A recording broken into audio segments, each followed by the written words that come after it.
Hello guys, ayan. Breakfast muna tayo. Hi guys, ako'y magluluto muna ng ulam namin sa umaga. So, ito lang yung pang breakfast. Meron tayo ditong chicken nugget at saka sausage. Ayan, i-fried ko muna to guys at mag-aalmusal muna kami. So, yan. Unahin ko muna yung i-slice ko muna yung sausage. Lagyan ko muna siya ng 3 hiwa. Tapos, pero pag nag-fried ako, unahin ko yung chicken nuggets guys. So, yan. Mag-ano muna ako guys. Ano muna ngayon, ang ingay ng sa yung sa may veranda, yung ano ba yun, yung sa kahoy, ingay niya.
bababa.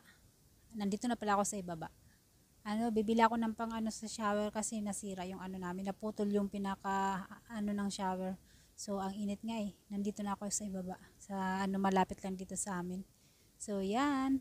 Sana meron ako makuha dito. Yun lang naman kailangan ko, tsaka yung spray ng pang sa veranda. Kasi minsan may langaw na So yan, hanapin ko yung pang shower. So sana meron dito. Kasi sa maintenance yun, meron silang kaso naputol eh. Hindi namin maantay pa. So yan, bibili na ako dito. Meron dito kasi sa amin, naman, sa ibaba, kompleto naman siya. Pero sana may makuha ko. Katulad ng sa amin na malakas din yung ng shower. So sana meron. Hanap-hanap muna. Ano bang tinitingnan ko? Dapat yun na. Ayun, mga pang-ice. Pero mas maganda dun sa ibaba. Sa kabila. Ayan guys, nandito ako sa sa ibaba namin. May grocery store dito. Ayan. Ayun, may nakita ako pero parang similar lang dun sa amin. Okay. Ayan, okay na to. Meron na. Hindi na ako pupunta dun sa kabila. So, ayan, binili ko na. When there's no more hope is left in me, I can see what comes my way, and I'm always lost. There's nowhere else to go. All I do is fall. Feels like I can make it more than I could bear. Giving up is all that I can surrender to you. Take me in your arms and hold me. With your love, find my rest and I can see you lead me. You make me hope again. Your love is all I ever need. Never knew this love can make my Meron dito sa ibaba namin yung street market. Every Wednesday lang. Oh, ulan na.